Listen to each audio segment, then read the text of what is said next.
Well, hi there, everyone, and welcome to the VIP Trade Room with Roger Scott and Matt Horton. Now, today is Wednesday, March 18th, and my name is Raleigh White, and I'm coming to you live from a beautiful sunny day here in Austin, Texas, and I'm going to be your moderator today. Now, in today's session, Roger is going to be covering a range of important topics, beginning with a midday market analysis and his updated stock watch list. Then he's going to give us a quick review of the past 2 days of information that he has shared on the trading pit. Then he's going to talk about the kind of bonus trades that he typically gives in the painting trip with a focus on scalps, what they are, and how they set up.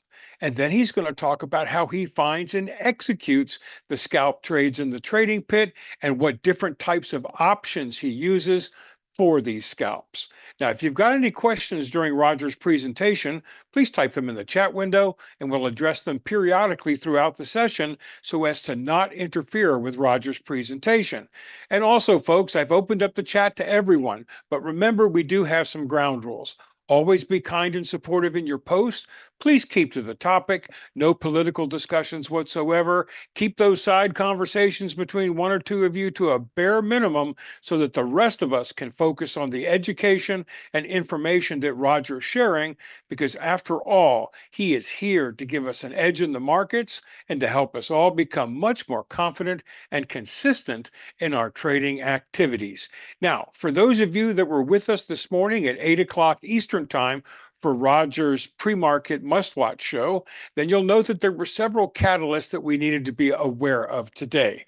With regard to chips, we noted that Micron was coming into the market up 2% and SanDisk was coming in up 3%. On the technology front, Nvidia and Tesla were both up 1%, and JBL was scheduled to release their earnings before market opened. On the consumer front, we noted that Lulu came in down 2% and that this is General Mills and WSM. Not quite sure who they are, but General Mills and WSM, Williams Sonoma. Okay, we're both getting ready to release their earnings before market opened. On the materials front, we noted that CF was down 4%. And then on the international front, we noted that the Euro stocks were up about 1% and the Nikkei was up about 3%. So we did have some nice tailwinds coming into the open of our session. As far as the Fed is concerned, we have producer price index data coming out, factory orders being released, crude oil inventory information coming out, and then this afternoon we have the FOMC statement and press release. Now, as far as catalysts are concerned, a number of you are probably wondering, why do we even focus on these? Well, from Roger's perspective, anytime that there's information that's known or will become known during today's trading session, but is not yet priced into the market, that's a volatility flashpoint that we need to be aware of. I also want to point out, folks, whenever we talk about a stock like Micron or Tesla or CF, we only focus on S&P 500 stocks because those are the ones where we see typically 1% or more move either way that has the potential to have an impact on the sector that they're in. In any event, we need to be aware of these because if we're going to be taking any trades that might be, for example, associated with the consumer and retail, it'd be nice to know exactly what's going on there. Now, for those of you that also were with us this morning, you'll note that Roger shared with us 15 stocks that were on his current watch list, 4 to the short side and 10 on the long side. And it's kind of interesting, but Roger said from his perspective is that he could really only find 5 quality stocks to the short side. On the long side, slightly bit of a different story. Now, let's be clear about what a watch list is. Watch lists are stocks that show the potential to be stocks that Roger might want to trade if in fact they meet his standards. Okay, this does not automatically mean go short FBIN or buy shares of Moderna. Okay, it just means that these are on his watch list, and if any of these mature to the point that it's ready for prime time and he takes that trade, he's going to share that with you in the trading pit and or in one of his other alert services that he has. Now, as far as Roger's pre-market open thoughts were concerned, it was like a tale of two cities or coin with two sides. When we came in at 8 o'clock in the morning, we noted that the futures indices were randomly up, basically led by the NQ, which is the QQQ, the Nasdaq, and the Dow. All right. The put call ratio was in balance. So the puts were not, or the calls were definitely in balance. And the VIX was actually trending lower right at the 22 level. We also noted that the sectors were mixed with defensive stocks in the top spots like energy and utilities. So once again, that rotation is not favoring either direction, but those defensive stocks are in the top spots. As far as the SPY and the QQQ and the SMH and MAGs were concerned, they were all basically moving sideways, trending downwards in their range below resistance. And momentum actually was pretty positive as the number of stocks below the 20-day moving average and the 90-day moving average had shrunk considerably from that standpoint. Now, all that was great until about 8:30. And at that point in time, we basically had some critical news come out. We became aware that Israel had attacked a gas and petrol platform in Iran, and Iran was pledging to basically retaliate by firing on energy infrastructure in neighboring states like the Emirates and Bahrain and places like that. In addition to that, the producer price index report came out worse than anticipated. The combination of those two things had basically the index markets from the bonds to the SPY to the QQQ just do an absolute reversal. So, in other words, things were just tracking along nice and smooth, and then boom, they fell off the cliff. But from Roger's perspective, he says, hey, we know that we're living in a news driven environment. We know that the technicals are going to be challenged by these news driven events, but don't panic, okay? Just don't panic. Based on what he saw coming into the open, he says, look, from my perspective, I wouldn't be surprised if the indices kind of bottomed out and then closed above yesterday's close. That's what he's hoping for. Okay. He sees the potential for that because once again, he says this market is ready to go up. It wants to go higher, but we keep on getting dinged by these events. He also said it never hurts to keep a pretty close eye on crude oil and on VIX, because those are going to be your two almost real time indicators as to how the war is impacting the markets and then having a collateral impact, if you will, on other sectors and other stocks. So, once again, today was very, very interesting morning. The difference between 8 o'clock when we signed on and 9 o'clock when we signed off, it was a night and day type situation. Well, we're delighted to have you all here with us, folks, because we always have a good crowd. And Roger has put together an excellent, excellent agenda for today. He's going to begin by giving us a midday market analysis. And I think, given how rapidly things are changing, that's going to be very worthwhile. And he's going to give us his updated watch list. Then he's going to do a quick review over the past 2 days of information that he has shared on the trading pit. He's then going to talk about the kind of bonus trades that he typically issues in the trading pit with a focus on scalps, something that he just started doing recently. And he's going to talk about what they are and how they set up. And then he's going to share how he finds and ultimately executes scalp trades, including the different types of options that he uses for trading these scalps. Now, folks, if you've got any questions during Roger's presentation, please type them in the chat window and we'll address them periodically throughout the session so as to not interfere with Roger's presentation. Also, folks, please note that the chat is open to everyone. And remember that we do have some ground rules. Always be kind and supportive in your post. Please keep to the topic. No political discussions allowed whatsoever, and keep those side conversations between one or two of you to a bare minimum, because all it does is interfere with the rest of us that are trying to focus on the education and the information that Roger's sharing. Because after all, he's here to give us an edge in the markets and to help us all become much more confident and consistent in our trading activities. And with that, folks, let's say hi to Matt. Let's go ahead and say hi to Roger.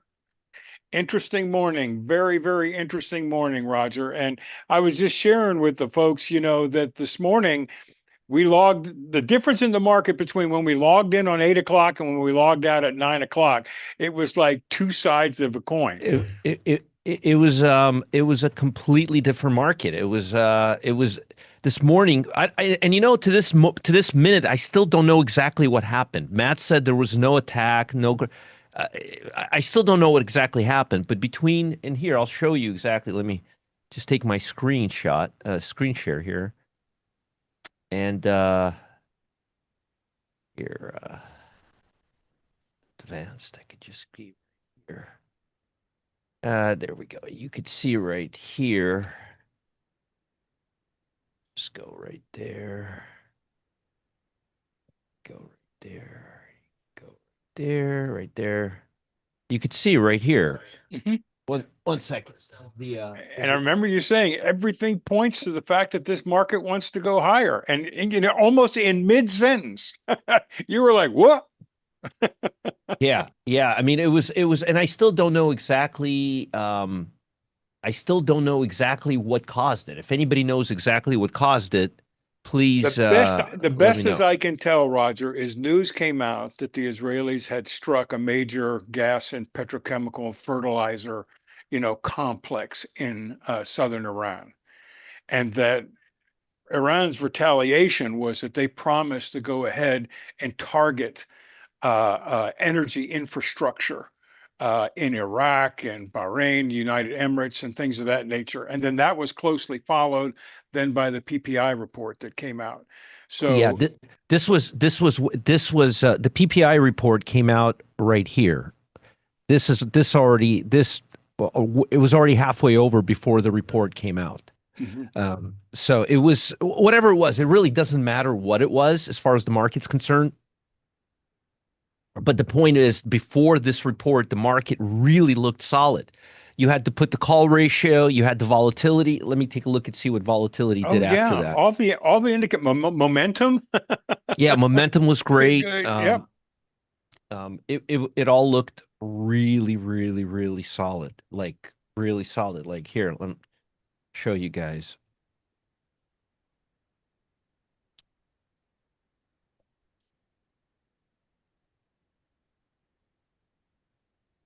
We went here. You could see it. We went all the way down to 21.30, and then started coming right up. Just started coming right up, and here we are. Um, we made a lower low, which is fantastic. And I'm hoping that at some point after the Fed announces today, we're going to start. We're going to start moving. Um, we're going to start moving lower once again. But again, it's a big unknown.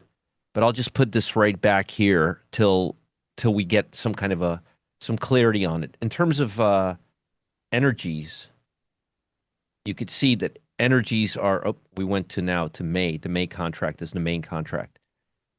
You could see right here we still haven't broken above this level. Hmm. Okay, this is a different contract. Let me just quickly see how the other one looks. I don't want to cheat, so let me just see how the other one looks. Yeah, same. Okay, it looks the same. So this not they're still in this range. As long as we don't get any range, that means the market is not assimilating worse environments than we're at right now.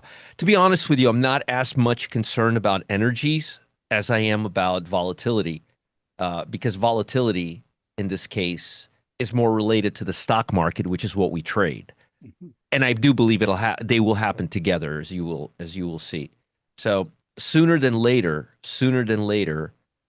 um, we're ultimately going to come back into this area. And but what I could tell you this, even if the market craps out today, I could tell you with 100% certainty, the market has a specific feel to it. Um, when it wants to go higher and forget about whatever that's known, that market is starting to feel that right now. Mhm. Because otherwise, and I'll tell you why. Otherwise, momentum levels here.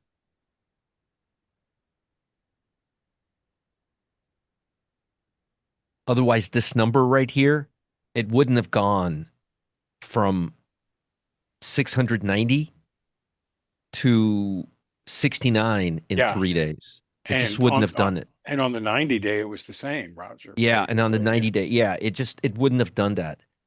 I mean, right now, as we speak, there's only 114 stocks breaking down. It's not that bad.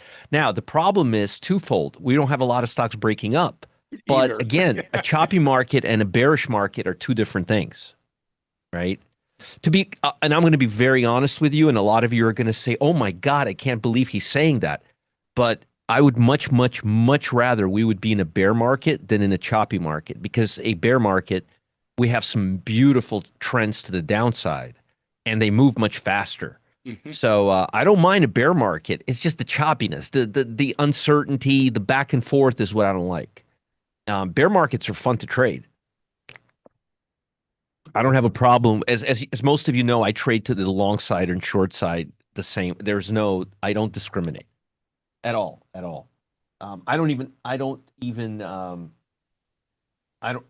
to be honest with you, I don't even pay attention to it. Um, okay. I mean, I don't even consciously, like, when you're driving and you make a left turn and you make a right turn, you don't say, oh my God, I have to make a left turn. You don't do that. You just make your left turn. Like, if I ask you how many right turns versus left turns you've made, you would look at me like I'm an imbecile. You'd be like, how would I know, right? Yeah. Exactly. Well, if you ask me how often I go long, short, all that's, it's the same thing. Like, I don't, there's no like, oh my God, I'm going to go short now. No, it's just, and same thing with Matt. There's no reflection on this is, oh, I'm going short versus long. It's just the way there's no bias. There's no bias to going short. Right. And folks, the quicker you remove your bias to going short, the better off you will be. Okay. So I don't see a lot of momentum to the downside. Let's just kind of look at everything. And usually I don't like to spend the time during the day doing what we did in the morning, but in this case, it may be worthwhile simply for the fact that we got a lot of stuff going on right now. So let me just remove the overnight data here. We don't need overnight data. Okay. Where is my key averages? Hold on, let me get my key average here. There's my key averages. All right. Okay, this one has the VWAP and everything else that I like to have on it. All right, let me just change that. Get rid of that. Okay. All right. So, starting with this S&P 500. Right now, we're kind of coming back into this area, that 666 area. Remember that 666, which I didn't really like? If you look at my levels, that's the high. That's my level today. I drew this for you a while back, and it hit it perfectly at 11 o'clock. We bounced back. Now we're sticking to this level.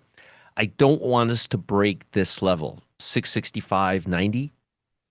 That's not a good level to break, because if it breaks that level, 665.90, there's a gap here. See, we're in a gap right here. So there's no support all the way back to 663.93. Okay? So if we break this level, if I prefer we break 667.92, because there's no level, there's nothing till 669, and then you have a beautiful gap taking us back to yesterday's area. And Hmm. we may see that as a result of the FOMC today. So uh nothing is off the table. Nothing is off the table. But we are now, once again, look at this. We went to the 8-day EMA. What happens every time we go to the 8-day EMA right here? You could see it right here, Raleigh. What Yeah, it happens when holds. and then Yeah. it comes down, Hmm. comes down, comes down. It doesn't want to go above. It wants to break down. Every time it goes to fair value, it wants to come down. So this is not a great look for the market right now, for the SPY. We're below all the key averages except for the 200. So we're kind of pinched. We have this wide range right now. Right. Uh, we have this wide range, but we're not really going anywhere. I'd really like for us to stay above the 666.07 area. Okay, there's this area right here. Don't really want us to get into that 662. Don't I'd like not. I don't want to revisit the lows again. QQQ. It's holding on. We're kind of in the middle of this channel. Let me just continue this channel. We're just kind of in the middle of it right now, Hmm. and we're just kind of holding on. It's actually not looking all that bad. You got to understand, folks, the war is not, nobody really cares about chips or AI during the war. We care about basic materials, industrial, energy stocks, financial, meat and potatoes. Think blue chips, meat and potato stock, credit. Um,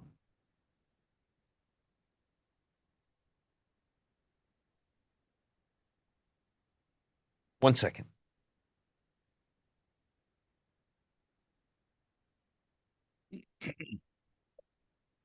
Okay. All right. Anyhow, just wanted to,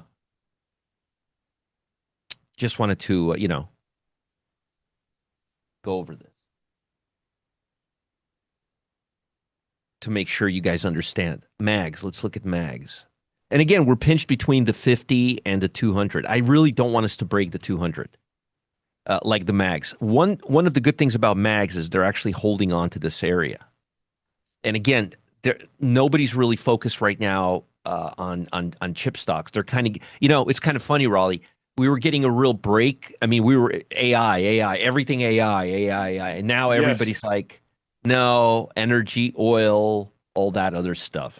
Because folks, without all that, you don't have much AI. You don't have a lot of AI, it's true. And as you look at the big picture, SMH was looking really lovely this morning. It looked like it wanted to cross the 50. As a matter of fact, I think pre-open. Let me take a quick sneak peek at something here. Yeah, see that? That was before the opening bell. I don't want this to distort my charts. So, but it actually was up there this morning. And if Powell says, well, let me first finish this. So, this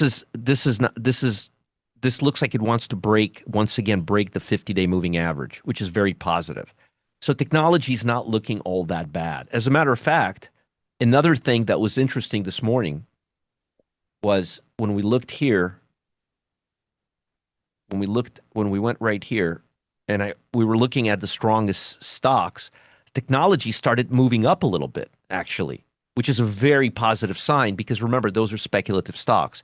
And speculative stocks going up during war is a very positive thing. Like, I'll prove it to you. Keep your eye on semiconductors and keep your eye on QQQ right here. Just keep your eye Hmm. on these two. Look, same thing yesterday. Okay, here's a little lower on On the cues. this Yeah. drops. Yeah, goes up. Let's go back another few days. Still stays up here, but semiconductors are now down here with it, and semiconductors are up here, and QQQ is still up here. Guess it's been holding on. I guess it hasn't been going down that much. Wait, semiconductors are down here now. QQQ is still here. No, I guess I'm wrong. QQQ has been holding on okay. Well, that's good. That's even better. That's good. That's positive. That's positive. That's really, really positive, actually. As I said, honestly, folks, when I was looking at the market this morning before that drop, it really looked like it wanted to go higher. Yeah, And it the did. fact that it really did, and I don't say that very often. I don't say that very often, but it really looked like it wanted to go higher. So I'm thinking maybe maybe the Fed statement could take us higher. Now, let's talk a little bit about that real quick, okay? Now, folks, I want you to understand something. And I really want you to understand this from a fundamental basis. Our president, again, once again, he's going around saying the Fed needs to lower rates. The Fed needs to lower rates. Well, you can't have your cake and eat it too, my friend. You can't start a war, which is inflationary, and then bully the Fed into lowering rates. It just doesn't work that way in reality, in the world that we live in. Now, I know a lot of you are big fans of President Trump, and that's great. I'm not going to get into a political conversation right now, but lowering rates during war is like the dumbest thing humanly anybody could do. You want to raise rates during war, not lower rates during war. And as a matter of fact, if you look at our dot plot summary, the odds of rates going higher right now are the same as them going lower right now. That's based on what's priced into the bond market. So we may actually be going up again, not down, especially if this war continues. And last time I checked, Powell didn't cause it. Okay. So don't go looking at him and blaming him for this. Okay. That's all I'm going to say on that. Now, what is Powell going to say? What is Powell going to say? Well, Powell's going to do what any normal economist is going to do. He's going to say, we have absolutely no idea how long this war is going to go. And unless you can tell me the end date, I'm not going to be able to predict the economy for you because we can't put that into our dot plot summary. So we're in a wait and see mode. But here is what he is going to tell you, that every day the war goes on, we get more and more and more inflation because energy prices are going up or staying higher, which is extremely inflationary, right? Extremely inflationary. And we don't know how high they're going to go or if they're going to go up or down. And we don't know how this war is going to continue because last I heard, we don't really have a plan. Or if we have a plan, the Fed doesn't know it because we don't know it. So the point is, he's going to be like, what do you want me to say? Like, you're talking to the wrong guy. You guys understand? It's like asking me where the market's going to go. And I'm going to say, well, if he says this, it's going to go here. And if he says this, it's going to go here. But I don't know what he's going to say. You see my point? So he's in the same position. How in the world can the Fed predict what's going to happen? They can't. Now, let's move the war aside a little bit, okay? The PPI data was horrendous today. It was horrendous. And folks, if you're cringing or if you don't like what I'm saying or if you're ready to turn the channel, those are the ones that should be listening really closely. That's who I'm talking to. I'm not here to tell you what you want to hear. I'm here to be honest with you and tell you the truth and help you make money. That's what my job is. So the Fed is not going to lower rates, and they're going to say that any chance we had of lowering rates in the future is now bye-bye. And the bond market's pretty much already pricing that in. Now, aside from the war, PPI data was awful. It was awful. I mean, god awful, which means we haven't made any progress in inflation in over a year from producers level. Now, last I checked, things flowed down from the producers level to the consumers level. Do you think the producers are going to eat it? Do they ever? No. We're going to eat it like we always do, which means it's going to go down to the consumer level, which means CPI is going to be sticky as well. That opens up a new can of worms. Okay? Ironically, it takes us back to the position we were in before, where employment was actually okay and inflation was really sticky because it's very hard to cure both. So I think they're going to say, hey, folks, we're starting to have problems. And this war and the tariffs have inflamed the situation because the PPI is getting worse. Producers are paying more. And it's not a theory, it's a fact. Right? And now tariffs are starting to actually, whatever happened before, it's starting to eat its way into the economy as well. So I'm not looking for a smooth road at all. Yeah, and Roger, something else that, Yes. that dawned on me this morning, that was a delayed report.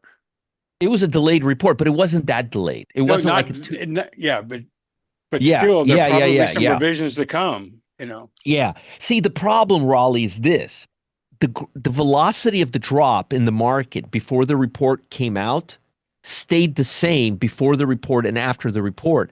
Right. As a result, I can't gauge the impact the report had because we were already doing this and the report came and we just kept doing this. So I can't. It wasn't an isolated event. No. The market was already going down for half an hour straight before that report came out. Mm-hmm. And it was going down.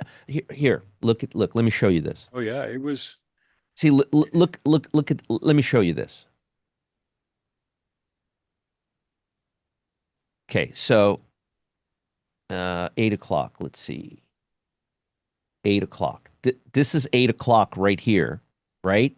This is when I went live on air right here on this candle right there. And this right here is when the report came out. You see this? Hmm. See all of this. So as I'm speaking live, this is happening, and then the report does this. So it, you see what I mean? We were kind of for What did you 15 minutes. say, Roger? What did you I don't say? know. I don't know. I have no idea, and I really don't even know what happened. But the market started coming down aggressively. Aggressively. These are all high Hmm. volume candles. At from eight. So if this started at 8:30, I could say to you with a straight face, it's the report, and that's just Right. how it is. But how can I tell you that when it was doing exactly that for 15 to 20 minutes before the report came out? Right? I'm not going to lie to you. So I don't know if this was just the continuation of whatever started it, or if it was the report. And one thing we know for sure, the report did not stop this route. Okay, that we know for sure. And I don't mean to belabor the point, but this is actually really important. What Raleigh and I are talking about right now. Hmm. Okay, so let's go back to where we were. All right. So what was that? Oh yeah. So the PPI was just awful. It's not. It's not good. It's not good. What I could tell you is this: um, we can't gauge the PPI report without bringing war into it because it already happened when the war came out. So I don't know where, or what would happen without it. But I don't like what I'm seeing right now. I don't like what I'm seeing, and I really liked what I was seeing this morning. And what's the Fed going to say? Well, the Fed is going to say this. Overall, we were making pretty good progress, which is why we lowered rates, ass covering session.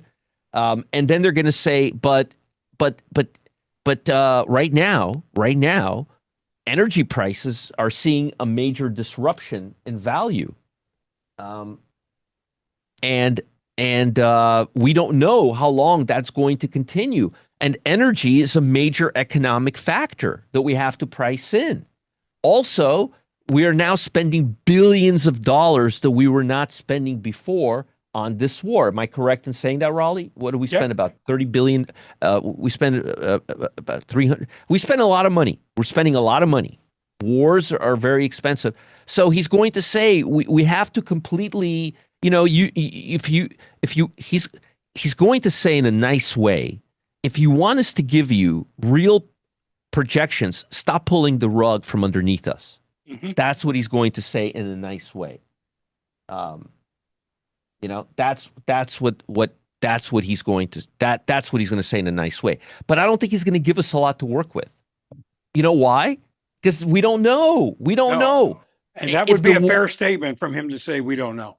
of course, I We don't gotta know if well, we gotta wait and see. Yep. how. Nothing to Okay, be you. proactive on. Of course, how do you know if the war ends tomorrow versus a month and a half from now? I mean, that's a huge difference in our economy right there. So I think it's not going to give us anything to work with. I think it's going to be just things were doing really well till the war started. We were making progress, and now we just don't know what's going to happen. That's what I would say if I was him. Okay. All right. Any questions before we move on to the next segment? No, just very, very good. And I appreciate everybody's comments here, as to, you know, their view. We were all part of everything that was happening this morning. And there's some supposition and things of that nature. But guys, speculation at this point in time doesn't have much value to us. As Roger says, it is what it is. The market is reacting, and we can only basically respond to what we see with price action, volume, market internals, and things of that nature. So, Exactly. Exactly. So so um, what's on your watch list, Roger? yeah, so that's actually what I was gonna talk about. So let me give you my watch list, folks, and we'll go from there. And believe it or not, my watch list was actually pretty pretty fertile today. By the way, this is my levels on the SPY, and you could see we bottomed out right here. We topped out here, and now we're right in so we visited my upper level, we visited the lower level, and we're now right now in the middle level. Just just sitting there waiting for FOMC. Okay, we're Right. gonna focus on these levels today.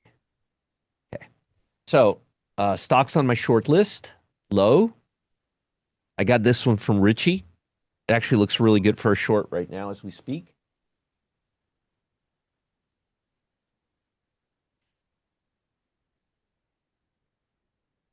Okay. Low. That's a beauty right there. That is a beautiful swing trade, folks, right there. That's like a 9.5, 9.75 out of 10. Ready to go, too. Look, not overextended to the downside, but broke this level. It's very nice. Very nice. Oh, Very nice, actually. and it's got that nice descent that we're looking for. Yeah, Yeah. it's got that nice slope without any monkey business right there. RIGL. That stock spoils it for all the other ones I'm going to be showing you today. This one right here. It's But good to have a baseline though. yeah, that's a beautiful look right there. RIGL. Okay. Nice biotech. Still has plenty of room till we get here. Okay. BZ. I think the stock had earnings already this morning. So this is an earnings reaction. It almost looks as good as MMYT. Okay. APLS. Nice look. Also nice look. Also a breakdown. Not much going on here to the left of us. Nice breakdown. Very nice breakdown. TMDX. Very choppy stock, but a nice breakdown. Now, if you're going to buy something like this that doesn't really now, this is a one in terms, or like a two in terms of chopping, in terms of a nice looking stock, and this is a 9.75. Do you guys see the difference? I want to ask you an interesting question. Why is it not? Why is it not? In why don't folks who teach trading, whatever they do, how come this is not the first lesson they teach? Stay away from things that look like this and trade things that look like this. Why don't they ever teach anyone that? Do you know? Do you know? Why does it take everybody 10 years to figure that out? Wouldn't it be nice if there was a book that said basics of technical analysis? Instead, they teach you the three Dow law areas. They teach you some crap that was made in 1800s that nobody used. But nobody will write a book that says, "Hey guys, hey, just a little tip for you. Avoid shit that looks like this and focus on stocks that look like this and you'll be much happier camper." How come nobody ever told you that? I mean, Raleigh, how long have you been doing this? Um, a long time, almost 20 years. Have you seen anybody? Have you once seen a guru or a trading book? No, the focus is on the right, is always on the right. They never It's talk always on the about X. this. And Roger, you're the first person that I honestly heard said it's not where price is. Look at how it got there. Yes, because the odds are how it got there is how it's going to behave in the future. Yep. You know? It's so simple.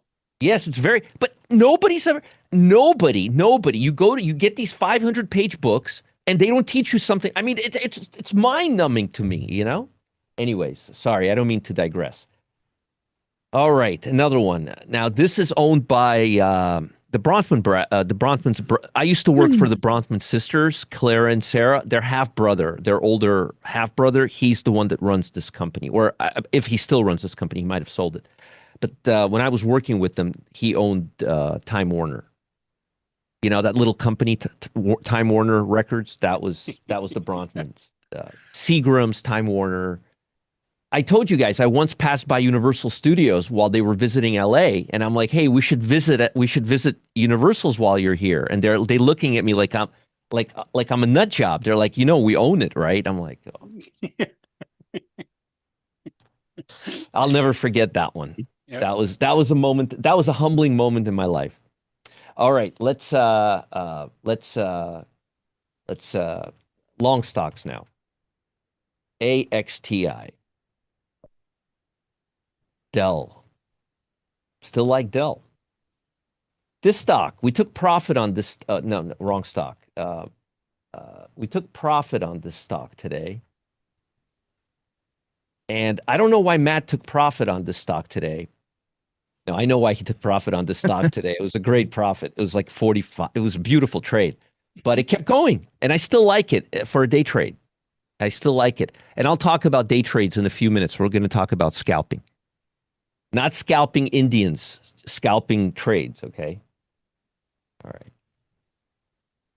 A calm, very nice looking stock. Now don't get any ideas about tech stocks. You got Micron earnings tonight, so calm down and settle down, okay? And Micron's one of the biggest chip companies in the world. SMG, nice break through the 50-day moving average. Very nice move up. I like it. I like it. Let me just see something here. Almost ready. Look at that. Like a few more bars and it's ready to go. Very nice validator right here. Very nice validator. I taught you that last week. We talked about that. GEV, not GE, but GEV. Look. Hey Matt, did they have like an ATR or something for GEV where people can like Tesla TESL where they could trade it on the cheap? I'll look. Can you check real quick? Thanks. I don't think so, but I've seen stranger things. I know there's like 10 ticker symbols for like Tesla, Microsoft, Adobe that you can buy for much cheaper than the price. They're ETFs. It's such a new stock. I don't know. Yeah, I figured. It's just very popular. So you could see right here, the entry here would have been right there, right here actually. Would have been perfect entry. But it's very expensive and it's too much but it's a very nice look. Nice look. COHR. This is kind of what GE looked like before GEV looked like before GE. It needs to go a little higher. As you could see right here. Now, I've been doing this for so long. I'm at the point where I could see exactly where the line's going to go. I don't know how I do that, and it's scary, but I'm pretty good at it. And I could tell it's almost ready. It needs to be right here. Most of you cannot do that, and please don't try it at home. Just put a VWAP up there. As a matter of fact, Matt just finished the trading view code for Quick Strike, and Thinkorswim is already there, which automatically gives you those levels. So just FYI. Geo, that's a nice look. Breaking above the 100. I would give this a little bit more, and let me tell you something, okay? There are a few professional traders that I know, they feel very comfortable buying from the bottom like this. I'm not one of them. I'm not one of them. And I'll tell you why. Even though this is a fairly established trend at this point, I still fear that we're going to revert down here. I prefer buying above the American flag. Unless, now, if all of this price action was down here and it was just building a base, it would be, even though the 200 would be above us, it would be a different story. But I'm still not convinced this is a end of a downtrend, even though technically it looks like it is. I'm just not big. And, I talked to a couple of guys who are at my level. I talked to them about 3 years ago about this, and they kind of laughed at me in a nice way. They're like, you're going to have a lot of problems. If that's your philosophy, you're going to have a lot of problems finding stocks after a market crash because, they're all going to be below the 200-day moving average. And it's true. But just call me old-fashioned. And for now, I can still find plenty of stocks above the 200. So until I'm in that position, I'm just going to avoid that. But with all that said, this is not a bad setup. And some of you do trade from the bottom, and that's okay. Just know you don't have as much holding room, because here's the thing. If this fails and it reverts here, you're in a downtrend. If GEV fails, you're still in an uptrend. Do you guys understand the logic behind it? It's not because I'm trying to be principled or anything. It's just if this fails, the tailwind is still at your back, okay? Whereas if Geo fails, it reverts back to the downtrend. So if you have a tight stop, it's okay to trade this way. You have more upside potential because you're coming from the bottom, but you have to use tighter. You can't be as liberal with your stops as when you're trading, strong trends. And what I just said, folks, now listen to me. You may think I'm just blabbing right now. What I just discussed to you took me about 5 years to figure out. So if you think that's unimportant, it's very important what I'm telling you right now. I'm giving you real insight right now. These little details, they make all the difference in the world, especially if you've been trading. If you're a beginner, what I just said probably means nothing to you. But if you've been doing this for a while, I just gave you a real important piece of pie. Okay? You may have to actually be a little more experienced to appreciate what I'm telling you right now, but it's like I'm giving you real red meat right now. Because you see, look. See, technically, we broke the downtrend, right? But I still don't like buying from the bottom. It has to be a very, very beautiful, maybe like a gap fill, something like that to get me to buy from the bottom. NMM. Okay. Also, nice. See, if this fails, you're still, even here or here, you're still at the 50-day. You're still in an uptrend versus the other one. So this looks very nice. This looks very, very nice. And by the way, we've been above the VWAP on the stock pretty much all day, which is also good. By the look of it, I would imagine it doesn't have a lot of options. Yeah, 83, but let's see if I'm right. Yeah, there's nothing here. Nothing here, just monthlies. Okay. I don't mean to talk your year off, but some of this stuff is really important. The devil is in the details sometimes. Now, this is very nice. You got a gap here. So I wouldn't wait for this gap. Actually, what I would do in this case, if I wanted to buy the stock, I would put a profit target here. And what I would do is I would buy here, right where it is. This is a nice breakout. I think we're already above the we're almost there. We are there. We're there by like just a hair, but we are there. We are there. I would buy maybe at the end of the day today, as long as it holds here. And then I would, if I say have two contracts, I would get rid of one right here. And then I would hold the rest a little higher because you got a pretty strong resistance area here. But if we break this area, it's gonna be a nice move. Okay. All right. CAMT. Same thing. Another stock that's coming up. This is a nice stock that's ready right now. Yep. See that?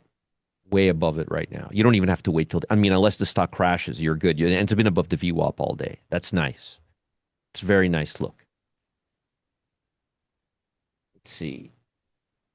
Folks, are you getting some value? I haven't opened up the chat once, Raleigh. Oh, yeah. People are loving it, Roger, and they appreciate the time that you take to explain everything. So, chatting our ears off is not offending anybody in the room. But several people did ask the question, Roger, and I think they're new to us here, and welcome to those that are new. They're wondering about how do they get those red and green dotted lines that are so important to you on their charts? That's actually, it's really easy. It's really easy. We already have it in the, Matt, we have it in the members area, right? For what program? For VIP room? Yeah. It's in the VIP room members area for both Thinkorswim and TradingView. I know they're not hard to make on TradingView. These. Yeah, I think so. Okay. Double check. I'll double check. Matt's going to double check. They should be in the VIP room. But what they are very simple. Do you want me to just explain it to folks? You can make this on your own. Yeah, please do, Raj. Yeah, you could make this yourself on any platform that you have, okay? This is not complicated. Basically, they're just modified Keltner channel bands. What's interesting is this. I was able to find the Keltner channel here, and I was able to modify it to give me these levels, and the levels did not coincide with us doing it manually. So I'm just going to, by a very, very small margin, okay? So I'm just going to tell you what it is, and you'll figure out how to do it on your platform, but this is very easy. So I take the 10-day ATR, which is $5.98, okay? I add it to the 8-day. Wait, sorry, hold on. Start from scratch. I take this number, the 10-day ATR, I multiply it by 150. I add 50% to it. So let's say this is $6, it'll become $9. Then I add it to the 8-day EMA, and I subtract it from the 8-day EMA. So this is so I take 150% of the 10-day volatility. I take 150%, 150% of the 10-day volatility, and I add it to the 8-day moving average, EMA, and I subtract it from the 8-day EMA, and that's how you get these levels. That's when I know when price reaches these levels that it's trading 150% away from the average. And that means the price is getting a little bit ahead of itself or below itself. Does that make sense, folks? It's just it's a compass for me. Yeah. Basically, And or like some like people were wondering, is it a Bollinger Band or something? It's not. No. They're not a Bollinger Band. But see, here's the thing. When Matt and so here's what Matt did. Matt did it for me manually. Here's what happened. Matt did them for me manually on Thinkorswim, okay? Because he couldn't find the code and we didn't even know it was a modified Keltner channel.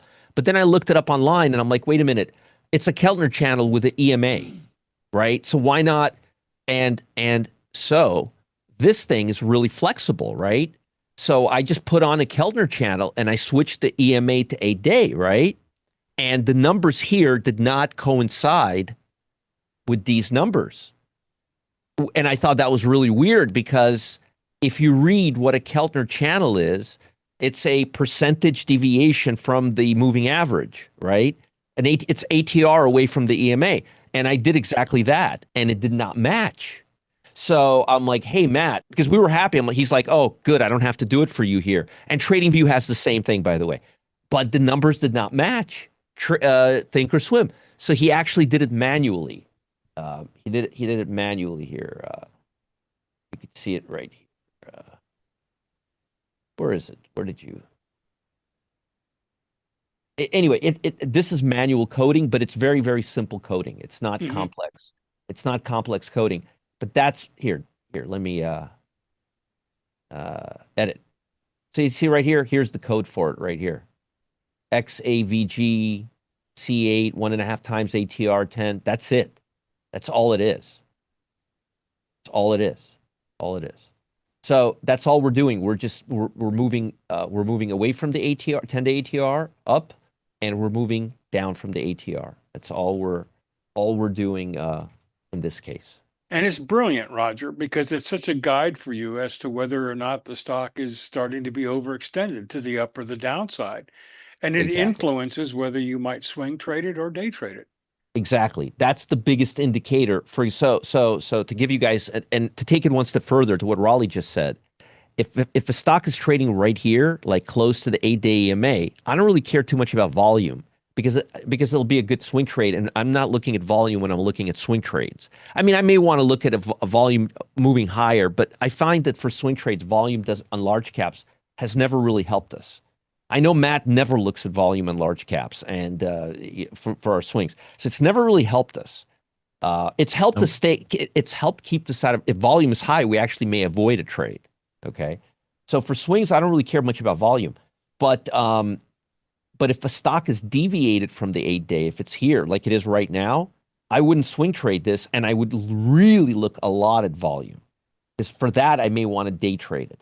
Now, which actually leads me to my next topic, which I want to spend a few minutes on, okay? So, as most of you know, I love trading in the pit. And the pit is, and I'm not going to get into it again. Today's going to be the last day we do the class, but before we get into the class, I wanted to explain to you that a lot of times what I do in the pit is I test trades to see if I want to make them, if I want to make another program. So for Trading Zone Live, we did about 4 months of day trading S&P 500 options in the pit room for free, and people were loving it. Same thing when I launched the pit. I didn't have a pit channel, obviously we were launching it, but I did 160 trades in the free Telegram channel. So one of the things I'm doing right now in the pit is I'm doing what we call scalp trades or lottery trades. You can call them either or. I don't have my name for them is scalp trades. But again, you can call them scalps or lottery trades. Now, these trades are a little different than my usual trades. And what I do for that is I showed you yesterday my scanner.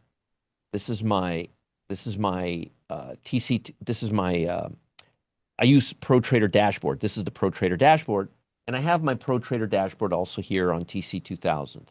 Just the scanner. You can't do it on the other stuff. And one of the things it gives me, see how it's calculating the strongest stocks right now? Look at that. It's calculating them in real time right now. And right here, when I see a green pop up here, that means there's high volume coming into them. See right here, see green, see Oh, green. nice. Yeah. Yeah. That means, so if I see green somewhere on top right here, like, right, oh, boom, like right there, that's that's institutions right there. I could see, so I have a double whammy. I know, and these are the trades I do in the pit. I'm just trying to explain them to you guys. So I look for high relative strength on a 5-minute basis, and I look for this to light up green. Here, every program is different. So here I look for, here's my relative strength, and I look for a check mark. When I have two high volume 5-minute candles, I get a check mark here. So again, it's the same principle, same principle. Like boom, there it is. See right here, LHX.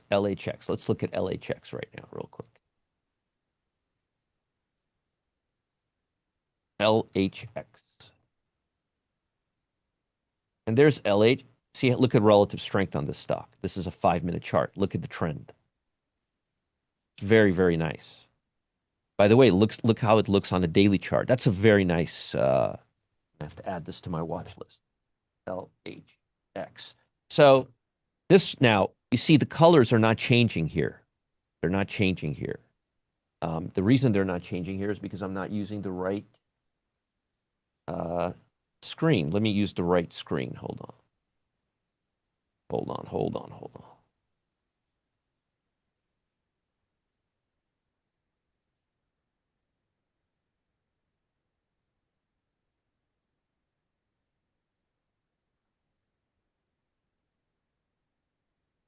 Where are you? I've lost you. Where are you? You know what? Let me just do it on this for now. It'll be just easier for me to do it because I have this already here in front of me. Yeah. So LHX.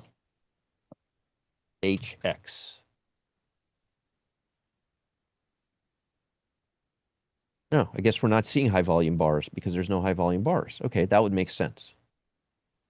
Okay. All right. So let me find some for you that are having high volume bars real quick so you could see what I'm talking about at least.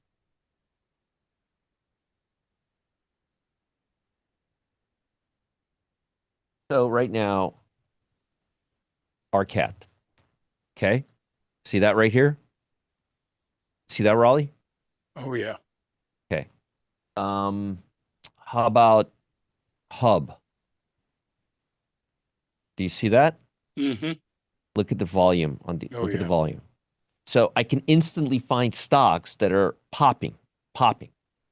Now, sometimes, let me look at the short side real quick.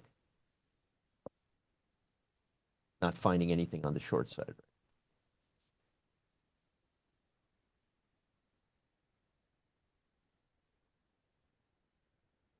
Right here, firm. See volume?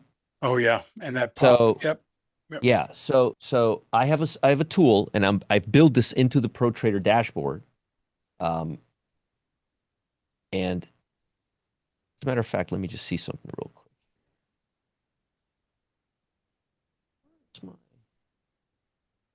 Oh, here. Let me just see something. Okay, there we go. There was nothing wrong. It was the same thing. See how they're orange right here? Mm-hmm. This is the Pro Trader dashboard. So look at relative weakness, look at volume. So what I've been doing in the pit is when I find the stock that has high relative strength and high relative volume, let me go back to my TC, to my, here we go. There we go. Look at all of these are lighting up right now. Yep. Look at all of these lighting up right now. See? So if I find a stock that looks good on a daily chart and is printing high volume candles, here's the daily chart and here's the high volume candles. And if I find that it's got liquidity, I'm going to do an out of the money option on it. Wait a minute, Roger, out of the money. Whoa, whoa, whoa, whoa, whoa, whoa. You always do 0.70 delta, which is nice deep in the money. What? Well, let me explain to you guys something. When you see a move like this, okay, so look how it's breaking down fast. That's a scalp trade right here. See, we called it about 5 minutes ago. It's still breaking down. And our win rate on these trades, I don't know, have you guys, for those of you who've been taking my scalp trades, all of my scalp trades, not the ones you, not the ones that, not selectively, the ones that have been taking all of my trades. What has my win rate been on these scalp trades? Can anyone tell me? It's been about 85, 90%. But here's the thing, Raleigh. An out of the money option, remember, what's an out of the money option? An out of the money option works on implied volatility.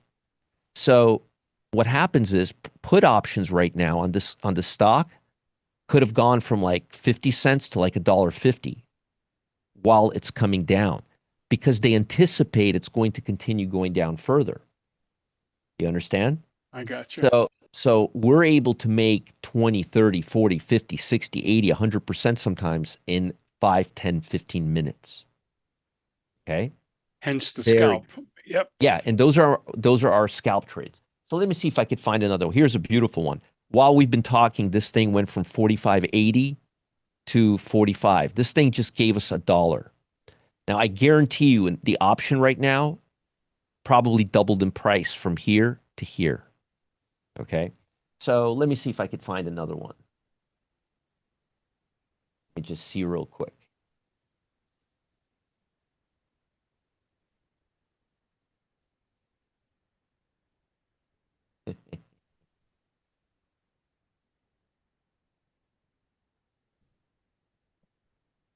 So I'm going to show you right now. Let's just see if we can find another one. So let's see. Well, let's see. Okay, here's another one. It's a pretty choppy stock, but you could see look at the volume on this thing. All right, it went from, see the yellow candles? As long as the yellow candles continue, we stay in the trade. Let's see if I could find another one. Keeps coming back to a firm. Has really good volume right now. No, it's good on a daily, but there's not a lot of volume going on right now before FOMC. All right.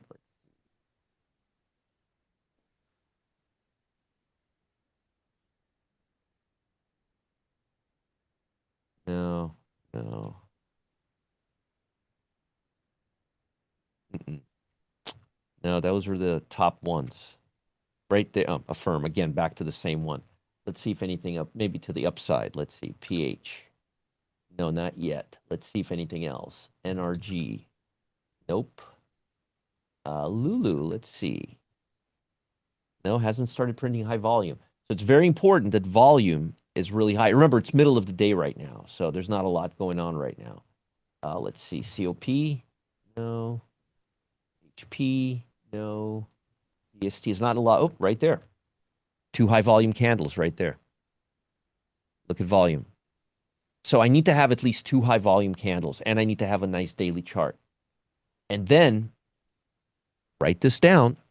You want to buy option that expires the closest possible. Now, in this case, you don't use delta. You could if you want to, but you don't have to.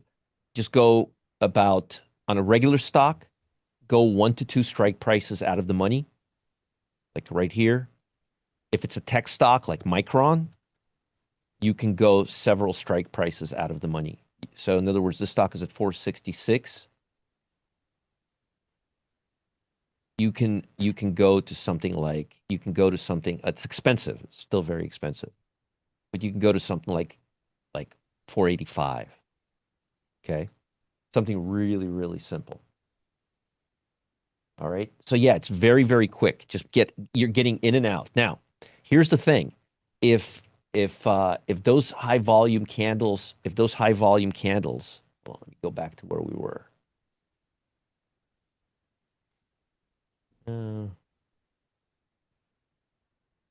See right here? Look at that.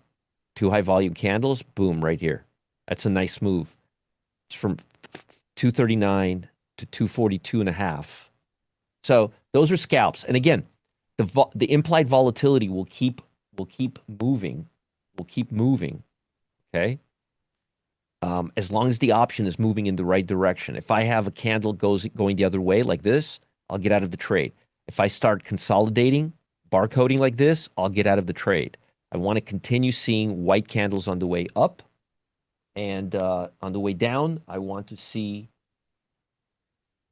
here's the reason why.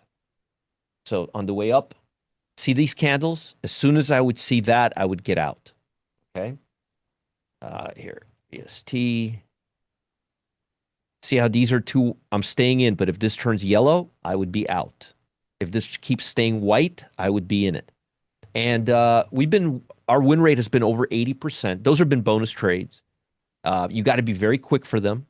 We don't stay in most trades very often. They last about 15, 20 minutes. And as soon as we lose momentum, we get out of them. White means high volume up candle. Yellow means high volume down candle. And we've already put... What expiration date do you look for on these, Raj? The closest one to where we are right now. Okay. So let's say that today is Friday and we have expiration. You're good to go.